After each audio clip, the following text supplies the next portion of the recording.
Hi everyone, welcome back to my channel on Nikky's Thoughts live,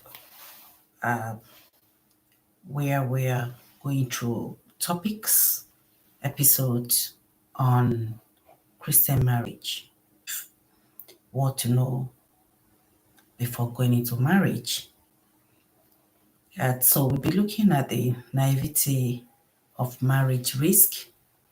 And so today's episode, we'll be looking at, so this is started last week, and today we'll be concentrating on assuming marriage will change the other person before going into the marriage.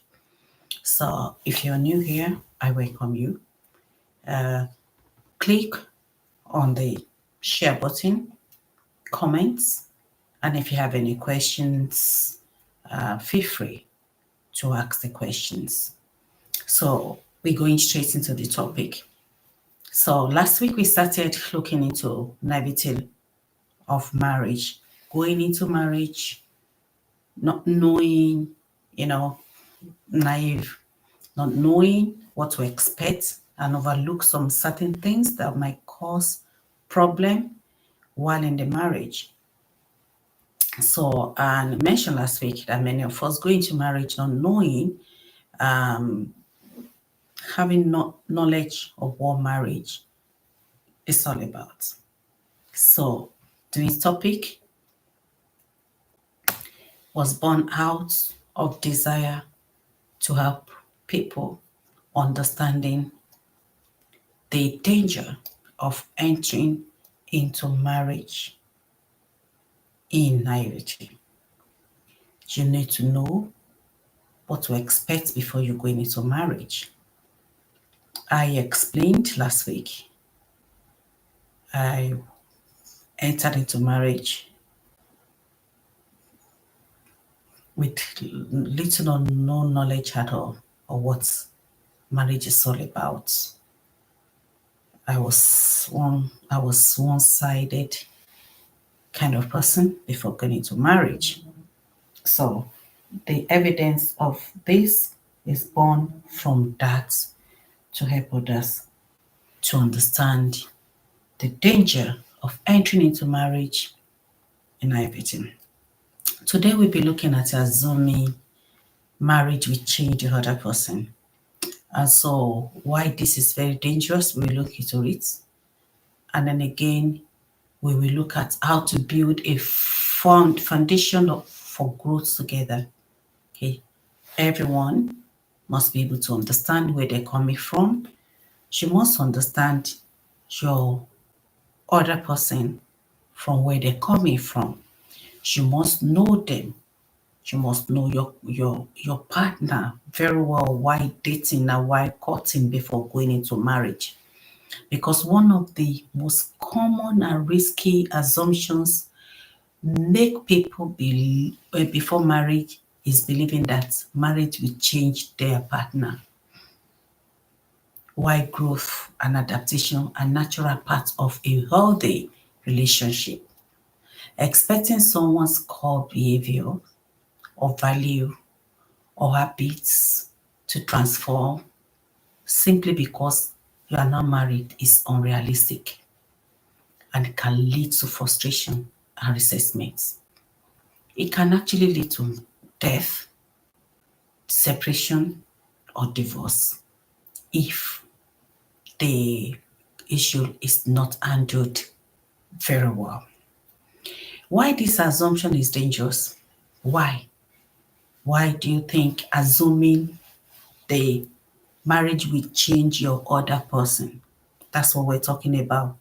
That is, in you're being naive by thinking that when you get into that marriage, your spouse will automatically change. That is an assumption. That is an assumption. It's very, very dangerous because marriage doesn't automatically fix behavior or problems or make someone a different person at all. In fact, often it magnifies existing traits and issues because you are spending more time together now as a married couple and facing new challenges. So if you go into marriage expecting your partner to stop certain behaviors or adapt new ones, you are setting up yourself for a disappointment or potential conflicts. So let's just give an example of what's unrealistic change, example of unrealistic change expectation. Let's talk about personality traits. If someone is naturally unable to introvert or extrovert, and again in a marriage can't change an introvert person. Yeah, they can be wide along the line. In fact, my findings and looking back about myself, when you're an introvert, after taking up more behavior, taking up other behaviors that you didn't stop, depending on how dangerous that behavior is, will lead an introvert person to be over anxious, anger, you know, they cannot express themselves that much. So the way they can express themselves can go out of the way, you know. And so changing an introvert or thinking that somebody is going to change along the line will be extremely difficult. Changing an extrovert, okay, maybe an introverted partner won't suddenly enjoy large social gatherings because they are married. So maybe you marry somebody that does not like going parties, and you are an extrovert and then you like going parties, and you expect that okay, when you get married now, your wife or your partner or your spouse should adapt to that. In fact, not only adapting to it, but both of you will be going to the party. For the sake of love, for the sake of you just get married, your partner might, you know, go with you or follow in order to keep peace, to keep love going. But that doesn't change the fact that he or she is an extrovert, is an extroverted person. And after some time, along the line, probably after many years, it could change, or some majority doesn't change. It can only put tension of that marriage. It will put tension on that marriage. So the person will not become more a party going or all the time, or an extroverted person won't become more home centered overnight. It will take a while.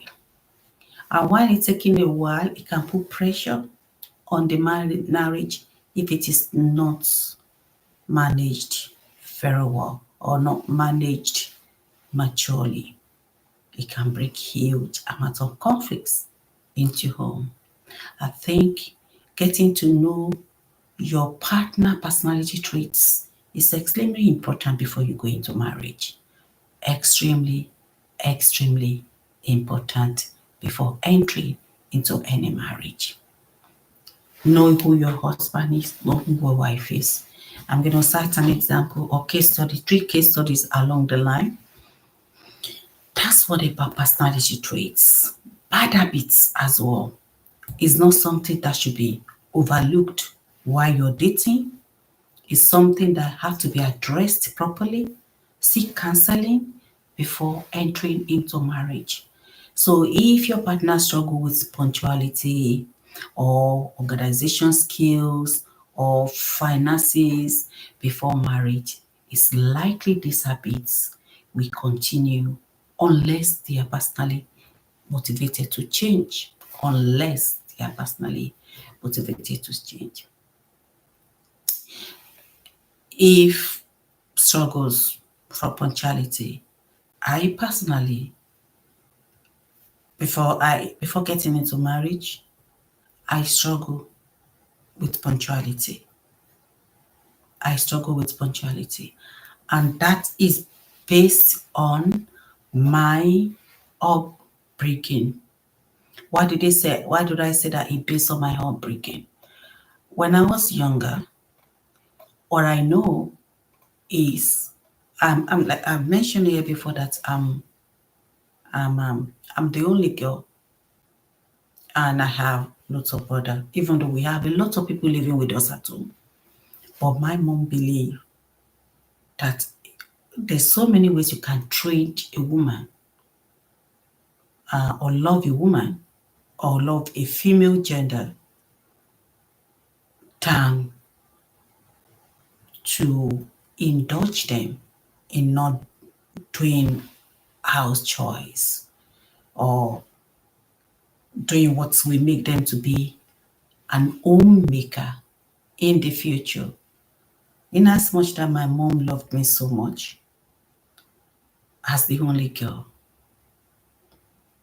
the love is not extended to me not doing the house chores at all. We have a lot of people living in the house. When I was growing up, talking about me when I was growing up, even though we were so many in the house, but my mom will make sure that I do house chores. And because I have to do house chores, if I don't have that done, if I don't wake up on time, we're very many people living in the house, the plates, the kitchen, if I don't do it night before, I have to do it very early in the morning. Where does that left me? It left me, my siblings would have gone to school. The driver would have dropped them in school.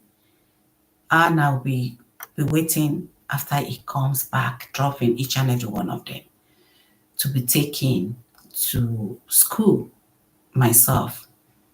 And that will leave me late to come to school because I'm still caught in doing house chores, making the house is neat, making everything before I will go to school then. So I grew up making sure I dot all the dotted when it's come to home thing. And yes, I will be late to school.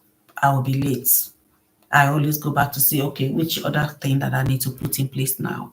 Which other thing that I need to put in place now?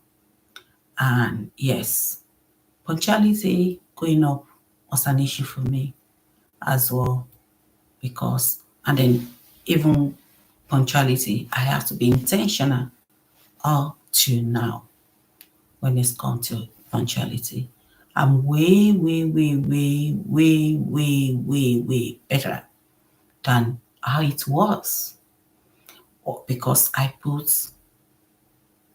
was intentional about it. And again, being a Christian,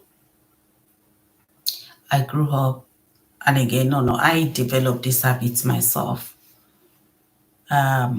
Years back, spending quality time in the presence of God. Every morning before I do anything, it has to be me and God. And I can tarry there for a very long time.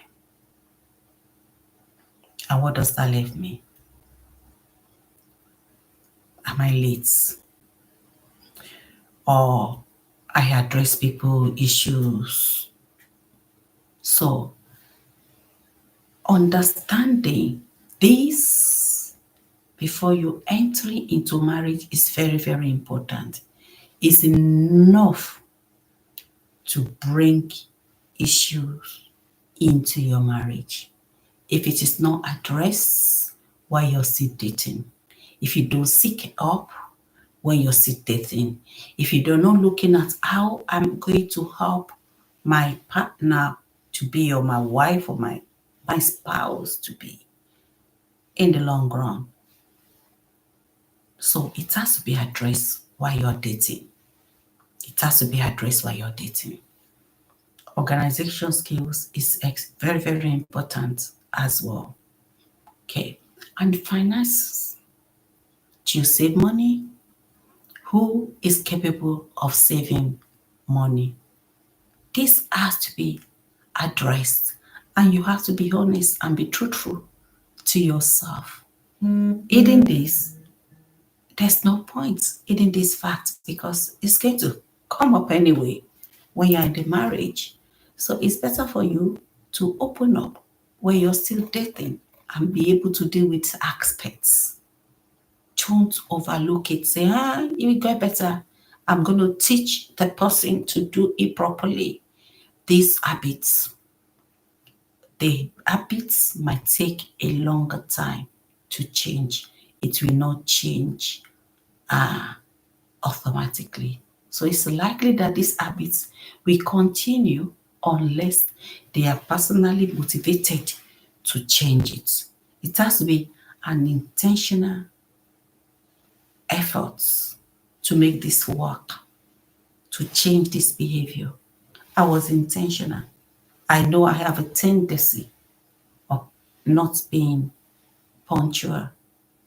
And when it's come to money aspects, you'll have to look at, and both of you have to be truthful to one another. I grew up making my own money, younger age, going to school, working, I love hairdressing, doing hairdressing at the side to bring money. And of course, the spouse to be then was abroad. So it's going to send some stipend, which I always save. Yeah. But when I grew up and started living together, that luxury wasn't there anymore. So I had to go to work in the morning. I had to book people to come and do hair at home. I have to do 2 to 3 jobs or whereabouts. 2 jobs mainly. My main job, which starts like 7:15 in the morning, and I will book people to come and do hair. That's especially when I get to Europe and when we start living together anyway, because the money was not. I found out that the aspects of the money wasn't there. I learned how to make my money at a very early age of my life. And I was able to save enough because I always have money in my hand. Like the salon that I was working after work, I was working as an audiologist, and then but I do finish up my audiology grammar audiogram very early, so I have enough time to go to my second job, which was a contemporary hair salon just coming up at the time. So a lot of people always flooded the salon. So I lived by tips. We were so many. It was a very standard, modernized, elegant, modernized household name salon back in Africa then. So I have enough money to go by every day. I still have my salary and I still have the stipends coming in from the spouse to be. So, but when we start living together, I found out that money was an issue. The house we were living and all sorts. So I started using my own money. It will get better. It will get better. It will get better. It will get better. Finances was a huge issue when I entered. This is one of my naivety going into marriage. I was so naive. None of us have the ideal, okay, how much are we saving? We're saving what? We're saving what? But by the time I get should start living together. The house rent will come. I first will make all the money and give to the spouse. And then when the time to pay for rent, pay for everything comes, there was no money to pay anywhere. And then we need to pay for this. I need to buy this even before the children comes into situation. We need to do this. We need to do that. And it's always causing huge conflicts. End up in physical conflicts at times. And when I go to people, I will cry for help, for church leaders, for people. I'll be told to keep going. It will get better. My dear, it doesn't get better. It gets worse. Especially when situation comes in, unexpected situations that you cannot handle yourselves. And it has to do the work finance its way. Okay. So what did I do to even make the matter worse? I decided to take up, I want peace. I want peace. I decided to take up the road that doesn't belong to me to make everybody happy, to big pains. I started giving the money out, doing whatever. And it comes to stage, I was given the money personally, and then when it is time to pay, or we're meant to pay the bills, the everything, there was no money anymore. You need to pay this. The money has been used for this. Oh, the money has gone through this. But we need to pay this. And conflicts will be starting again. Fighting will come into situation again. Shouting will come into situation again. And the situation can end up being physical. So, over the years in the early marriage, what did I do? I will get the money. I wasn't giving it out again. I will get beaten for not giving the money out again. I will get beaten for not giving the money out again. But yes, I will still not give the money out. Not sorry for using the word, but it could be physical. Let's put it that way. Don't let me say it. It could be physical. Initially, when I stop giving the money and I take that responsibility of doing whatever, it will get better. It's a situation we find ourselves. Oh, this person is like this because of this situation. This person is like this is because of that situation. We didn't go to the right source for counseling, and everybody were like, okay, pray the more. Pray and fast.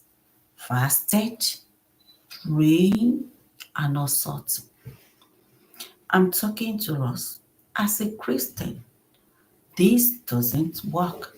There's a place for prayer and there's a place for fasting. I 100% believe in prayer, and I'm 100% totally believe in fasting as well.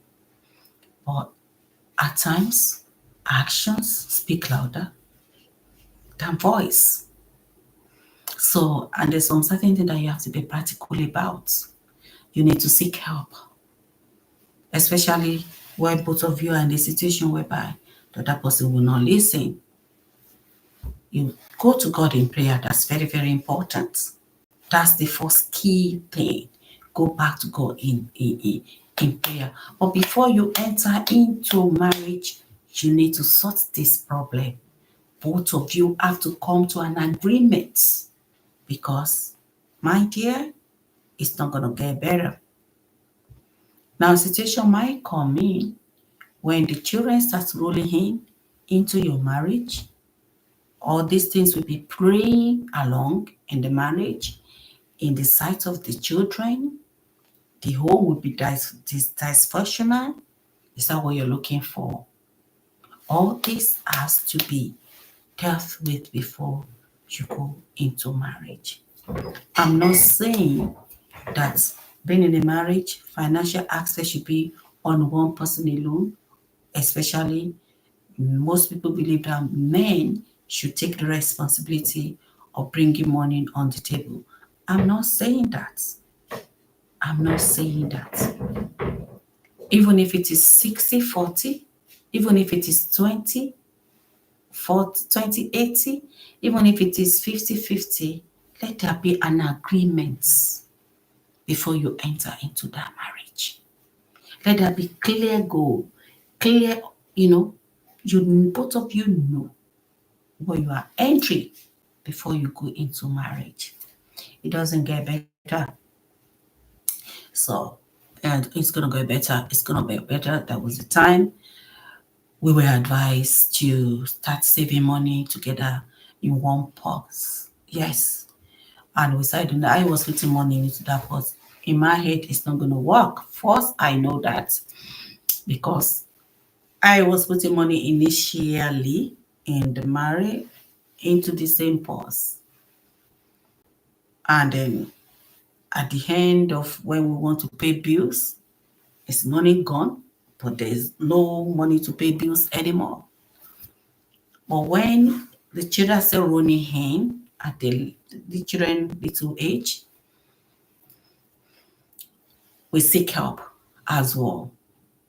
And they devised the idea of having a pause because the spouse was keep reinforcing, family must have a one pause. Okay.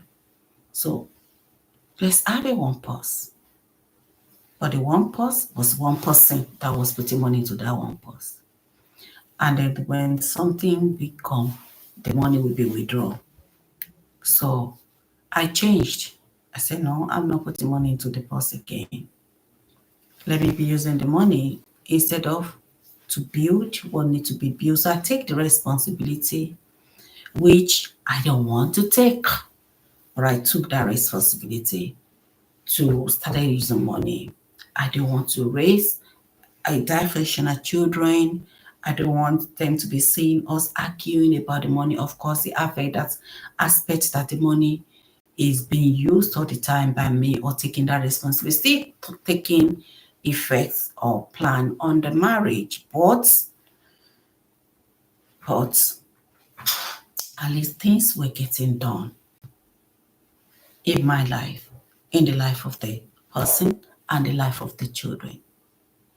So do not thinking that's bad idea, especially when you're married and when you're dating and your both of you like I said, I learned making money by myself because my dad was late when I was 15 and then my mom was a clergy woman. So I need to help in the family. So I know how to make money. But in last week we talked about backgrounds. The background where my spouse then was coming from, they were well to do. He doesn't have to work. The money was on the table. He had never worked before we go. When we're dating, it's always my dad's mom, money, you know. So the reality of making money by oneself, setting and letting go of that money was difficult. So this has to be addressed before you go into marriage. It's a bad habit because it is likely that unless they are personally motivated to change, this cannot change. It will cause huge amount of problem in their marriage, can lead to separation, it can lead to death, and it can lead to what? It can lead to divorce.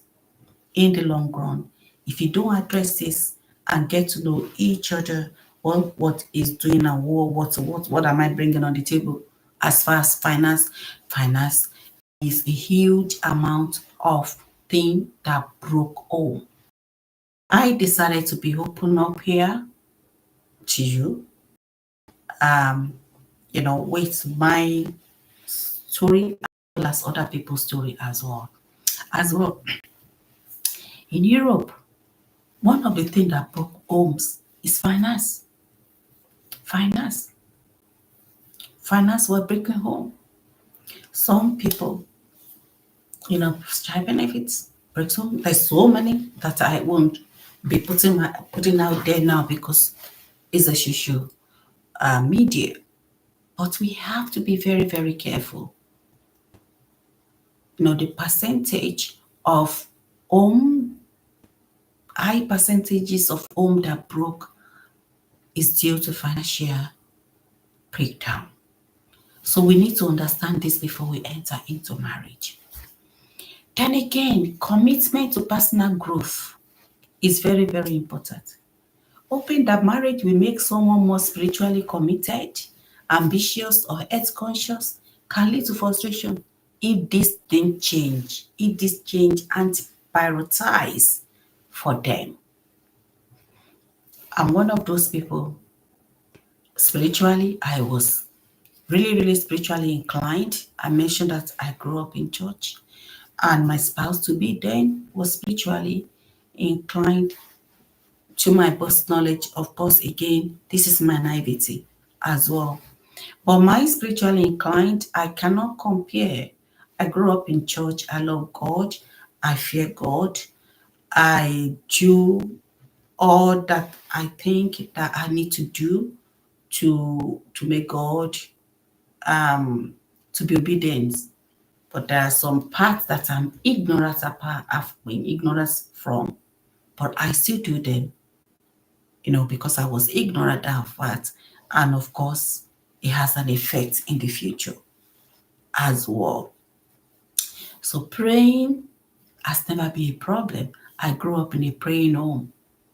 So both of you must be spiritually committed. This is the first thing we discussed on this episode.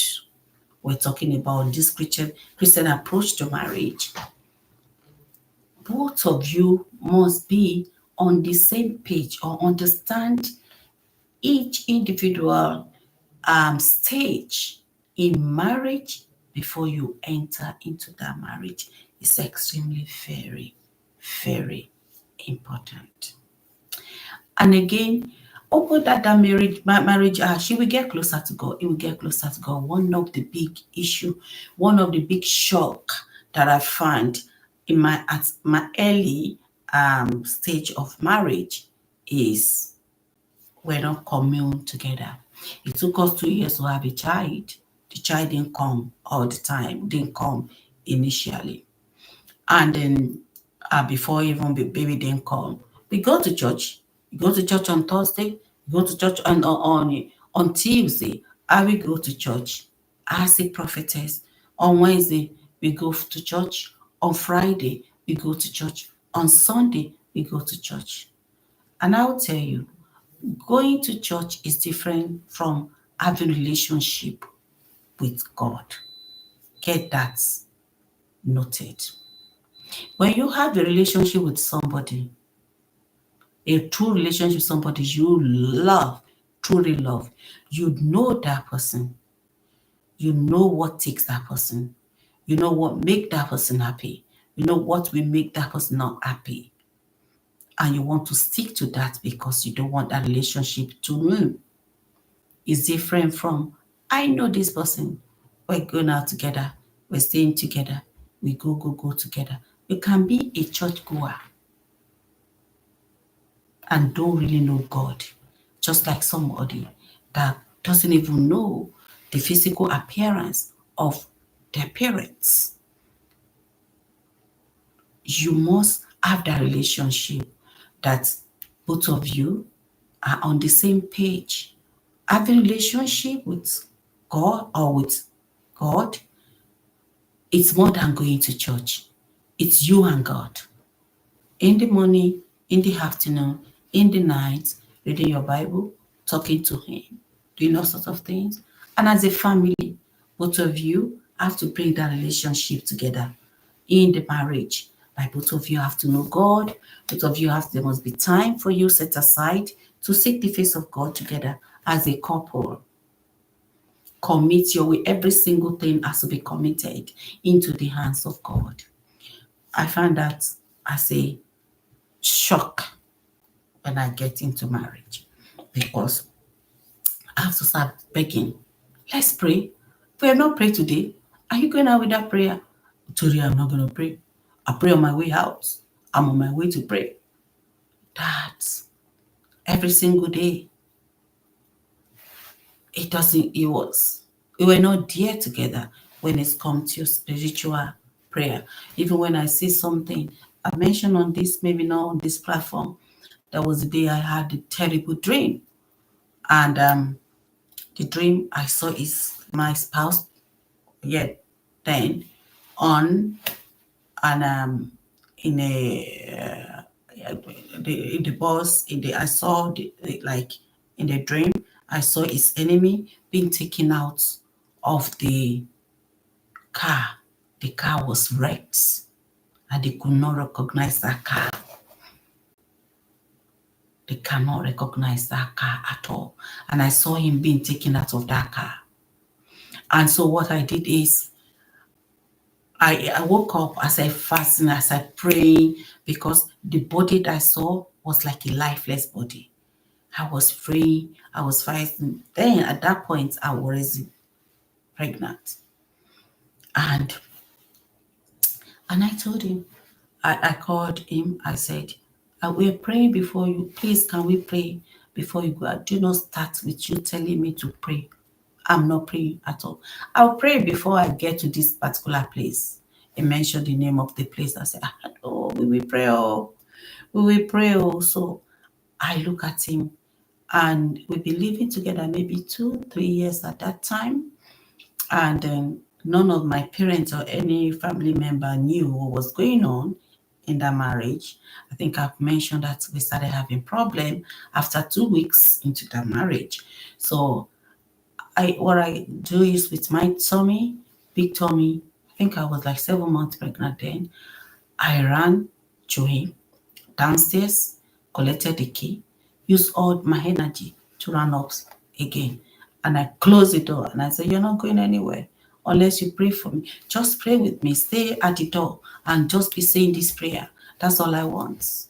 That's what I wanted. So, and he said, no, no, no. So for the first time, my mom was called. And the way I was talking, my mom was changed. Was like, no, give the phone to Nikki. I said that an introvert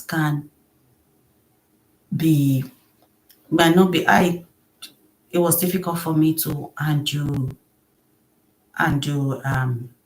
conflicts because I didn't have that conflict aspect as a background. So I can, I don't know how to undo it. And because I have a very soft voice, what I can do is to observe. So my mom was on the phone. He had already called my mom, and then the extension, he called the downstairs, and we have an extension in the bedroom. Called, and I paid the call. And my mom was like, what's going on? She was shocked in her life to say that that kind of thing can happen. She was shocked to have known. And I'm like, I'm not giving the key. I'm giving the key. Mom said, please, whoever that on the phone, give the phone to my daughter. I want to talk to her. I said, me, mommy, I'm the one talking. No, no, no, that's not my daughter. She doesn't speak that way. I'm not going to give the key to him. No, unless he prayed. All I wanted is just prayer because I was scared of what I saw. So my mom said, give the key to him. So I threw the key. I opened the door because he wanted to catch me as I was running upstairs with the tummy. He was chasing me, but I ran quickly and I shut the door before he could get me. And with that anger, he couldn't, so quickly call my mom. She was shocked that that kind of thing was actually going on. And that would be the first time she would even heard of it. Because when I was getting married, I was told that's another naivety. Whatever that goes on in your home, don't discuss it. Just time in silence. No, my dear, no and no and 10 millions no. you need to discuss, but with the right people, not with every chicanery. No, you must ask somebody that you know can step in gap for you, somebody that you can trust, not every chicanery. But I kept quiet in my struggling. Not that people were not aware in the church, but they saw, and because they saw, they might try to address it with, with us. Then I was about anyway. I to go back to the story. So my mom called, and then I gave the key to him, and I didn't hit until he came back. I just sat by the car, at the door of the room, crying and begging God, don't let this dream come to pass. Please, I'm too young. Don't let this dream come to pass, Lord. I was pregnant with a 7-month old. I didn't eat anything. I did not eat any food until he came back home that evening. But the thing is, when he came back home, I didn't see the car. I didn't know what car he bought in. It was the first following day that I noticed. But at this time when he came back home, he has already calmed down. So I didn't say anything, and I have to go to antenatal the following day, and that's when I noticed it's a new car. And I'm like, where's, fearfully, I asked, where is the car? I said, I know, I exchanged it with Alan. Alan was the mechanic then. And, yeah. It was 3 weeks after he took me to his friend's house where he parked the car. That same day, the car was wrecked like this. You will never know that whoever drove that car was alive. And people were like, even when he was coming out, they didn't believe that the person would be alive. He took me to that car where it was. And what they say, you witch, you are prophesying witch, that this is going to happen. And it happened. What am I saying? Spiritually committed to one another, praying for one another, understanding this is very important. I'm talking about Christian marriage. I'm not talking about any other marriage. So don't say it's not important. Don't come for me, or you can come for me. I'm ready. I am talking about Christian marriage here, and nothing else. Spiritual commitment, ambitious. Ambitious is very, very important. Do not enter marriage without you knowing your vision, without you not knowing vision of your partner. Don't enter into marriage visionlessly. You must know vision. You must know your own ambitions. Your husband, both of you have to table it on the table, and both of you have to help each other to grow up in your ambition. Yeah, of course, you will not marry somebody that doesn't have a vision, but situation, geographical change can affect that. And that happens. You need to sit down before you enter. Put all these into consideration before you go into marriage. What in the future are geographical? We are geographically affected, okay, and we have to move, to another place or something. What would you do? Okay, all these things have to be considered when you know some certain things. So after some time, then okay, maybe this is what you're doing for a while. When we get there, there must be a time frame as well. Discuss the time frame before you decided to let go, let loose, before you enter into that. Take your course and put it in place. Unforeseen circumstances is called. What happened when unforeseen circumstances come ambitiously? What are you going to do? What about health conscious? Every one of you, nowadays, some people, when you are AA or AS, whatever, it's likely that you gave birth to sickle cell child. knowing your blood type is very, very important so that you will not suffer. You might not even suffer. The unborn child will suffer. And at the end of the day, you too, you will suffer. What do I mean that you won't suffer? You will suffer emotionally, psychologically, mentally. You'll be affected seeing your child being sick all the time. You have to make health conscious, which can lead to frustration if this is not changed or if there's no priorities for them.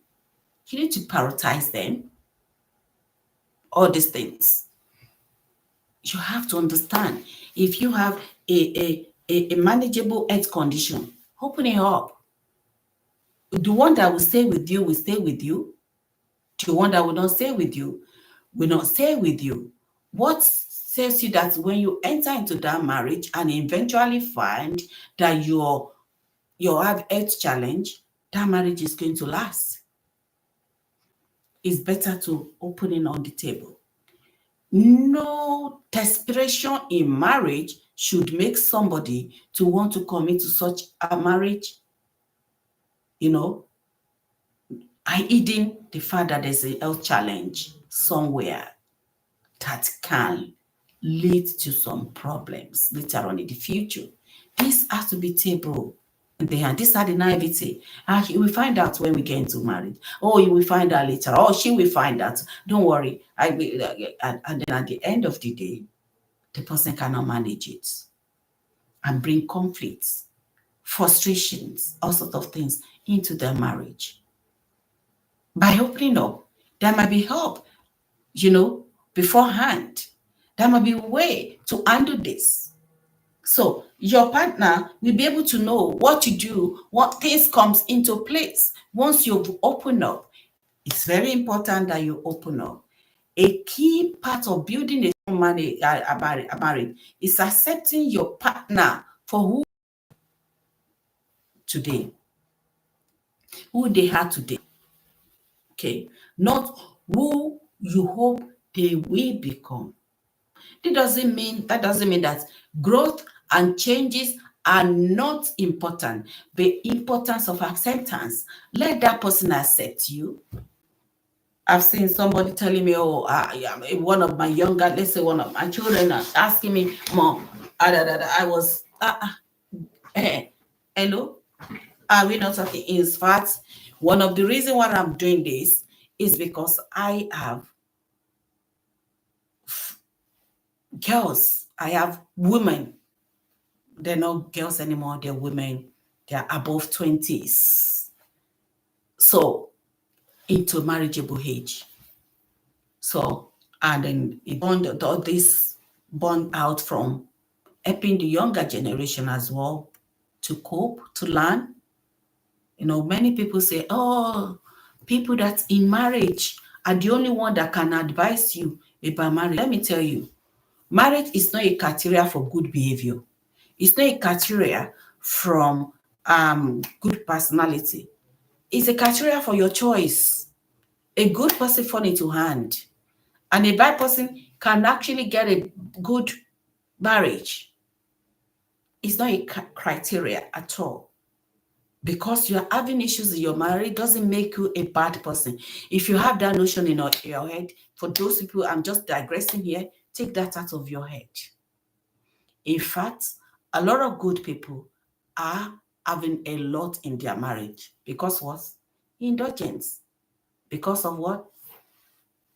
Is it indulgence? There's one word I want to use there now. If it comes, I'll mention it. Taking for granted for their being good. You can be taken for granted. So don't let anybody say, you're not a recipe. Oh, they are calculating people that have been in a marriage for 100 years together. And they're looking at those people that have not married. This is they will cut it, they will put you, they will subtract you, they will stereotype you, they will prejudice you because you're separate, you're not married, you're divorced, you're that. In order for you not to be in that situation, is why I'm saying all these things. To learn from people that have gone ahead. And that's what I'm saying, my story as well. As well. to help others in one way or the other.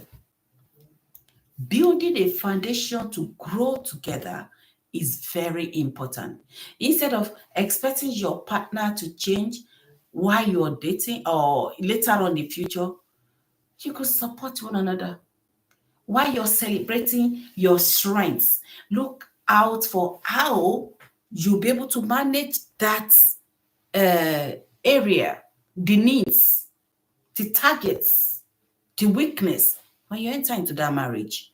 When you foresight is very, very important. When you have a foresight of what you're about to enter, it makes life easy. It makes life easier. And there are so many ways, some ways to foster this growth have honest conversation. Just like I just mentioned, before you enter marriage, talk openly about your values, about your goals, about your habits. Everyone under the earth is not perfect. In fact, if you are, everybody has good and bad parts. Do you know that? But you could fall into the hand of somebody that will let you discover your bad parts that you never know you have. Or you could fall into the hand of someone that you even never had to deal with that bad parts anymore. Do you understand? And at the end of the day, the only thing that is constant or that can change is you to this situation. And that's where we're dealing with it. Saying that, assuming that somebody will change in marriage. No, you will be the one to change yourself to situation. Either negative change or positive change is not left to you. But you'll be the only one to be able to change yourself to grow.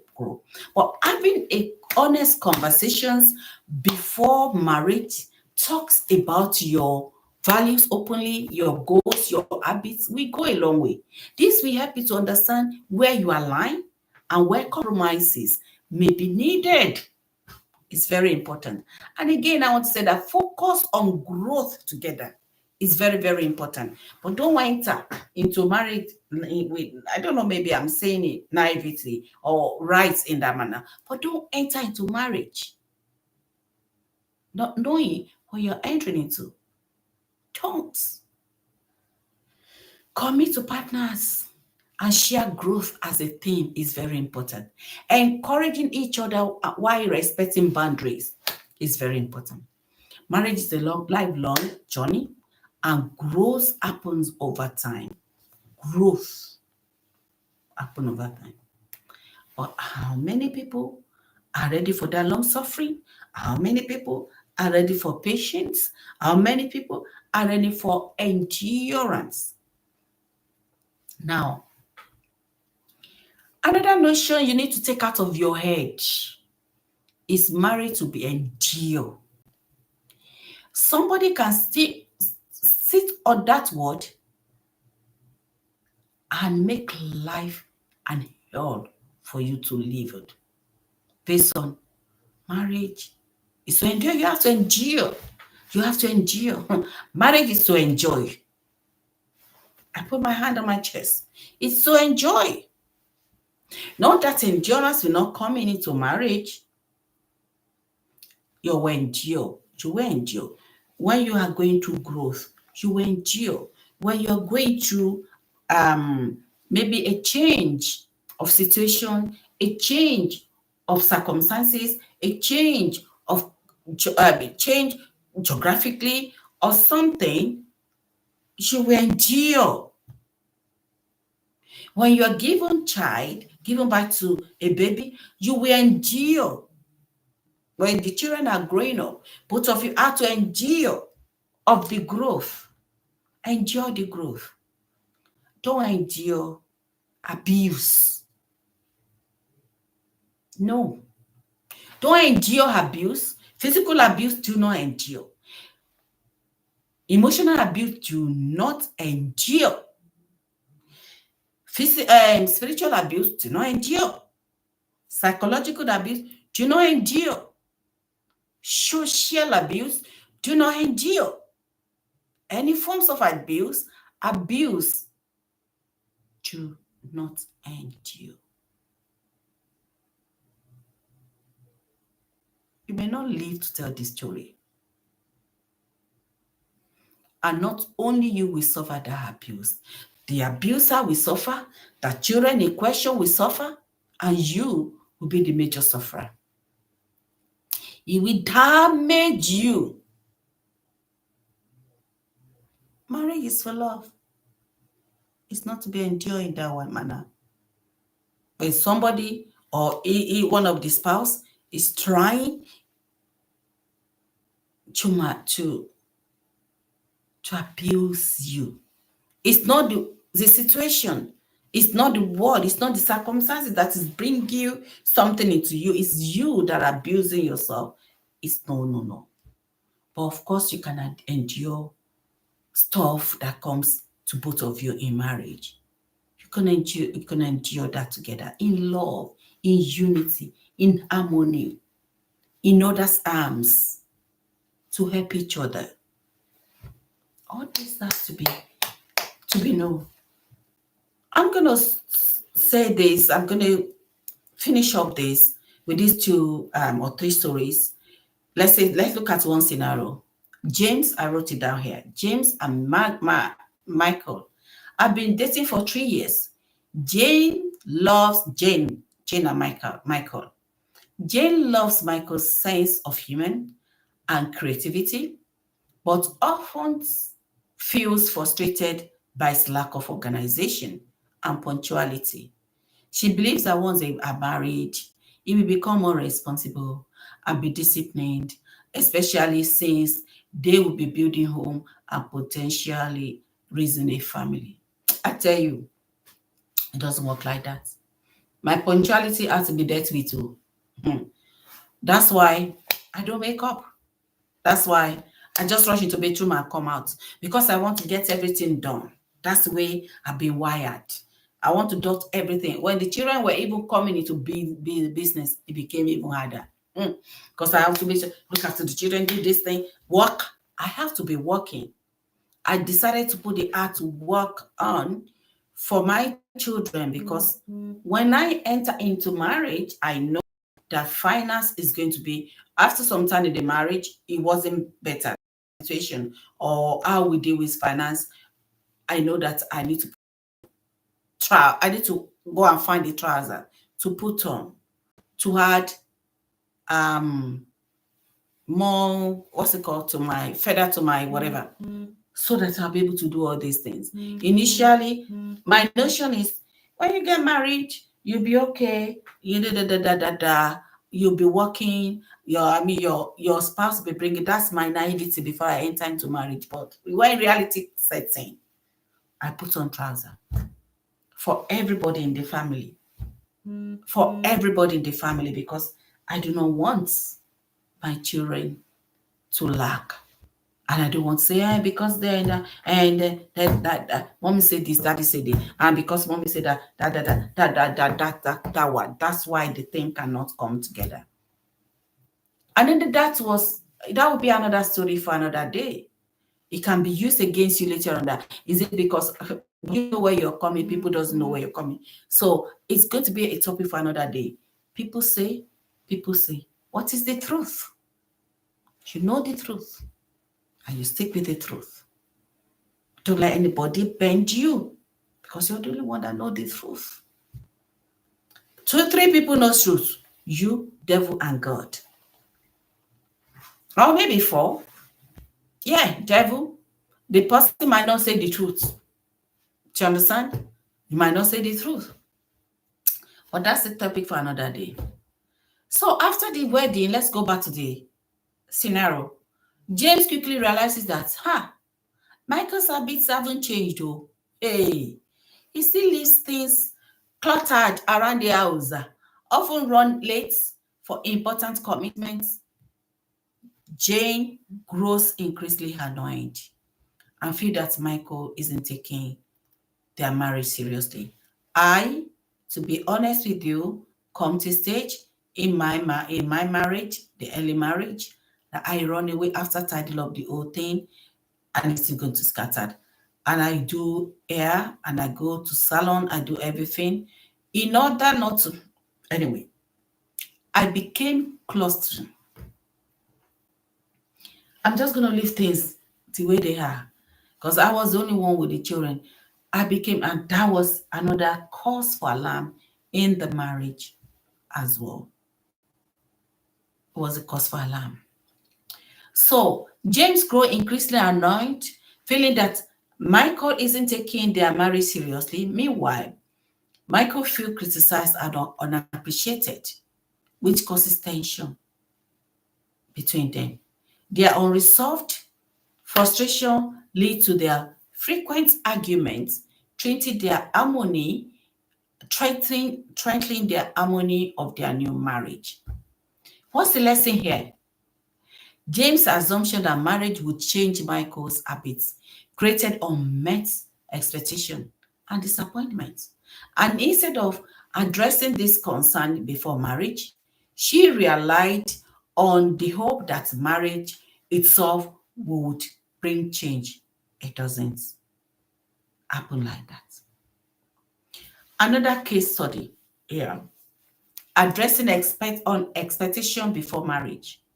Sarah and James were engaged and planned their future together. James was passionate about his career and often worked late hours, while Sarah valued quality time and worried this would affect their relationship before marriage. They attended premarital counseling where they openly discussed their habits, their values, and expectations. And during their sessions, Sarah admitted she hoped James would work less once they were married. James shared that while he loved his career, he didn't want Sarah to feel neglected. So they worked together around the work, agreeing that James would dedicate certain evenings and weekend to uninterrupted time together, time alone together. After marriage, they implemented these agreements, though there were occasionally challenges. Their premarital conversation helped them navigate expectation realistically, preventing resentments and building a stronger relationship. What's the lesson on here?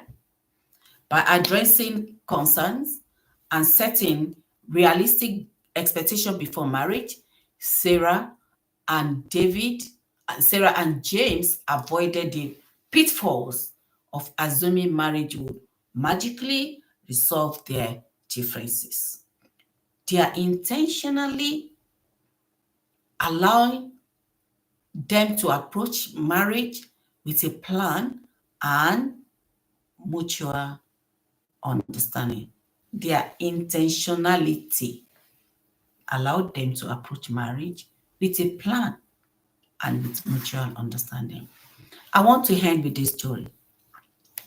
I went to a church program where a marriage counseling program, where a pastor was a pastor was invited to talk.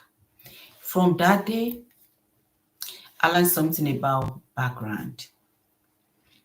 And that changed my position, my thinking. But I'm already having issues in my marriage. I'm in the middle of the marriage would like being 14, 15 years at the time. 14, 15 years. It wasn't easy.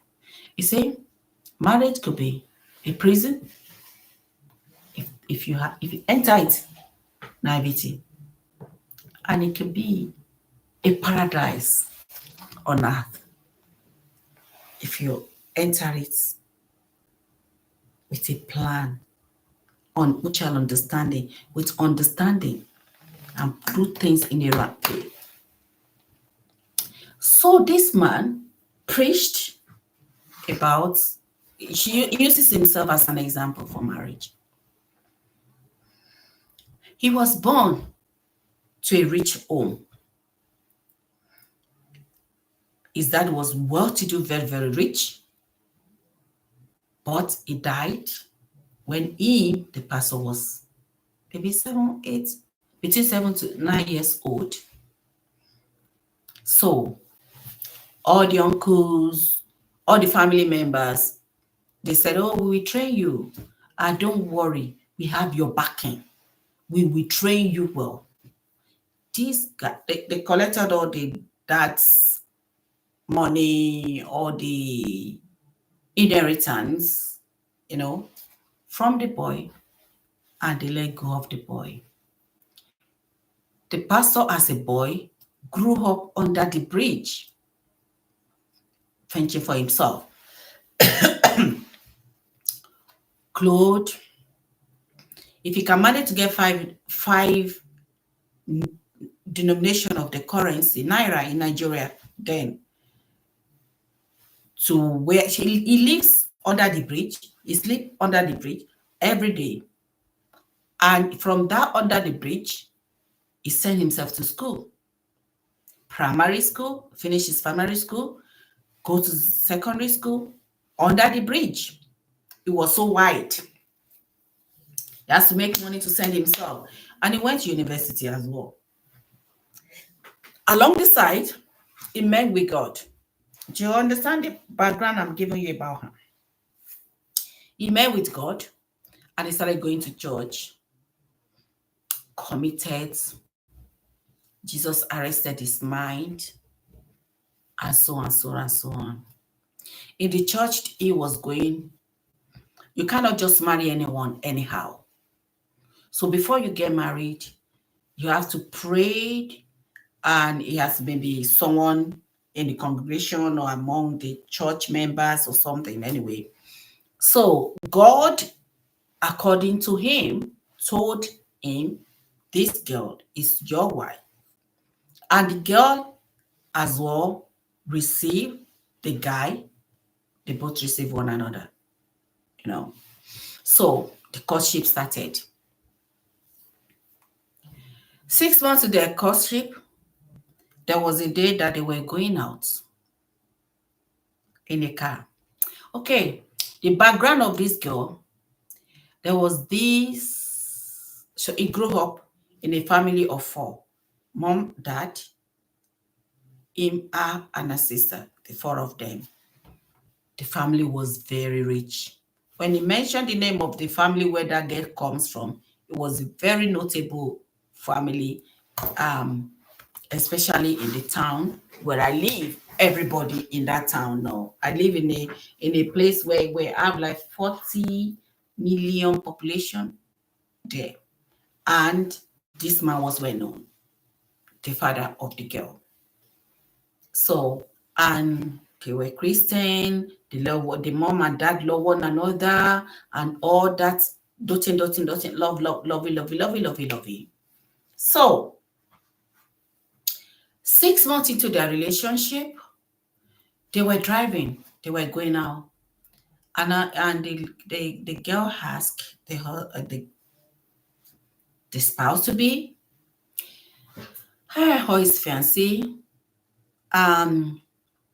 fiancé. If she has a simple question, do you love me? Hey! The pastor said he screeched his car with a brake and the car jacked. They were at the roundabout when the question came. And he said he just parked there and screamed from his head, get out of the car. And the girl was like, and he said, I left her there and I drove away in anger. He said, love. Hey, he said, love is not something. Love like that, as far as concerned, love is very expensive and it doesn't exist. Love. His dad died. His mom died. He grew up under the bridge, where he will be beaten, where a lot of things happen to him. He fought under the bridge to go to primary school, to secondary school, to university. Where does love come from? This guy had no definition of love in his background. So that's the first time ever somebody will pop that question to him. He said the girl was standing there and he went away. And after some time, the girl still received him. He went to go and apologize. And they went for counseling. And then, of course, along the line, they get to marriage. When they now get into marriage, issues started coming up. The guy said when he's coming home, one shoe will go to London. The other shoe of his leg will go to America. And his jacket, we went back to Nigeria. And while the wife is cooking in the kitchen, after throwing everything away, he's coming home, even not washing his hand, picking the meats and eating. And while he's still eating, he goes, tell me that, just what happened to me today? Bang, bang, bang, bang, bang, bang. The girl is a very quiet lady that grew up in a loving home of dad and mom with all love. With daddy coming home, the mom is by the door to take his husband jacket to give him peck, and then they set the table, they pray on the table, they pray together and eat together. They love one another, they kiss one another, the children love, they get they get so much love from their parents. This is extremely opposite of our background. Most of the time, he will be texting the husband, when are you coming home? So that she can take the jacket and kiss the guy. Even when the guy said, okay, I'm coming home at 5 o'clock. By the time the guy entered the house, this girl, as he opened the door, hello? He's taking the jacket off, walk past the woman. Walk past the woman, throw the jacket, and move away to another side. And the girl didn't even understand what's going on there, And then she heard the fact that she will go to the pot. He will go to the pot and take food. Oh, he's not washed the hand. The food is not served properly. He hasn't garnished the food, set the table. Husband is waiting, reading newspaper. This guy is a go. He grew up under the bridge. He does not understand what is meant to be calm and cool and collected, like the wife. And the wife was the opposite. The wife, on the other hand, doesn't know how to deal with this. And the only way they can do is to leave everything and go to his bedroom and just go to the corner and be putting and be crying. And the guy will like, what have I done now? I didn't do anything. Because that is the lifestyle. And then we go to the room.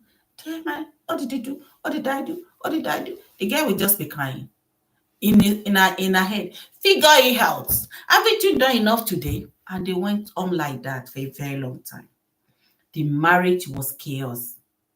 And again, he said, when they go to shop to go and buy stuff, the first time they went to shop to buy meats, they put the meat on the meat seller back in Nigeria. You go to shops and then you get meat and then you price it down. So the meat seller will put a lot of price on that, and then so you can price that down to the specific amount. It's not like here that the price tag is already on it. You just pick it and go. No, that's not the case where I came in my country. So he left the food, and then the lady went to. So the lady took the meat. Do not forget the background of this girl. Come from a very warm affectionate, lovely home. Very rich as well. So she picked the meat. And the meat seller have sight her off from head to toe. And when she priced the meat, for the case of this video, let's use euro. I said, how much is this meat? And the meat seller said 20 euro. And then he said, take 19. And the meat seller said, okay, bring 19. Take 18. Meat seller take it. And then the lady wanted to take the money and give and the husband scream, eh? Hello? You're buying this amount of meat for 19 euro or no. And he puts the wife aside and face the meat seller. Oh yeah, how much did they say your meat is? That one say, okay, 16. Yeah, I've agreed to your wife to take it for 18. I beg, 10 euro. From 20, 18. You didn't even ask for 15, 10 euro. And the guy said, well, we go to another place. Yeah, let's go, my dear. We're going. 10 euro is too small. Put something on top of that. Then I'm not putting anything. Okay, come and take it. 4 euro. At this time, she said, the pastor said his wife was already embarrassed. And he just went away from him. How are you pricing a meat from 20 euro to 4 euro? 4 euros. The lady was embarrassed and just moved away. But this guy keep pricing until the guy gave him the price. And then when the guy now gave him that price, he took the price. The time has gone. He took the price and then and he said she come and take it. So from 2 euro, for 20 euro, he bought the meat for 4 euro. He said till tomorrow is the one doing shopping. In their house, God helped the wife to break that hatred and put love by fasting and praying. That if he goes out and he did not kiss his wife, the wife will not be happy. He will ask him to come back. Yeah, I've forgotten something. He might, because of that, not speak to him. He said his wife can keep malice. Instead of raising his voice, raising her voice, she will just leave her. And she said she grew up in the garage that let's talk face to face, let us kick one another. But the wife is so gentle to a call. So he said from there, he will just walk away. And then because he doesn't want to be on call all the time. So when he goes out, when he's coming back home, he starts announcing to his brain that must kiss your wife, will come on, kiss your wife. He starts singing it inside. So when he came home, the first thing is to go to where his wife is. Either he meant it, either he entered his own heart, love or no love, he's just going to kiss her. He make it a routine. But so one day, God helped the wife to break that yoke. But they dealt with this before marriage because of that incident that happened. And counseling helped them to know where the man was coming from, where it's so hard for him to say yes to a man, to love. He has to build it. And though he loves his wife, but it's not something he can see. It's too expensive to come out of his mouth because of his experience, because of his background. But that yoke broke. But it took a while. It doesn't happen overnight. But understanding helped them to be able to keep it. I learned a lot from that man. So to call it a day today, we spend huge amount of time here today. Be honest about your expectation. Before walking down the aisles with anybody, take time to evaluate your expectation of marriage and your partner. Are you open for them to change? a specific habit or a behavior? If so, have an honest conversation about it. Accept your partner as they are. Remember, marriage isn't about fixing or changing someone. Love thrives when the people feel accepted and valued for who they are. Focus on strengths of your relationship and celebrate your differences. With time, this can address itself. Address issues early. If there are any red flags or area of concern, tackle them during the dating or engaging period. Avoid sweeping them under the rug in the hope that they will disappear once you're married. Invest in premarital preparation. Consider premarital counseling or read books on marriage preparation. These tools can help you understand each other's values, communications, and styles and expectations. Commit to growth together. Marriage is a journey of growth, not perfection. Like I said earlier on, it is only an institution where you get your certificates before you enter. Commit to supporting each other, growth with patience, grace, and love. Celebrate progress and embrace the process of becoming better together. If you're in a abusive relationship, you're in a marriage now and it's been abusive, please seek help. If you can, if it is getting out of hand and life is a danger, please leave for now and seek help if it can be resolved. Closing remark. Marriage is one of life's most beautiful and profound commitment, but it's not without its challenges. By preparing wisely, setting realistic expectations, and addressing potential issues before saying I do, can build a foundation of resilience for a resilient and fulfilling relationship. Always remember that marriage is about partnership, mutual respect is respected, is expected, a commitment to grow together is expected. It's not about expecting perfection because no one under the sun is perfect, but it must not be a dangerous relationship. I'm not talking you think about a dangerous relationship because no one is perfect. No. Rely on your marriage to change your partner. Don't rely on your marriage. It's not about expecting perfection or relying on your marriage to change your partner.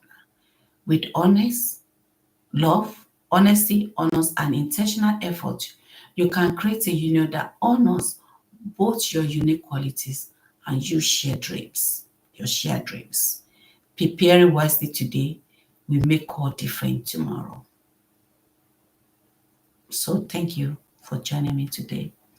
May your journey towards marriage be one of wisdom, joy, and deep connection. Until you hear my voice again, I'll say, God bless you. I'll see you again.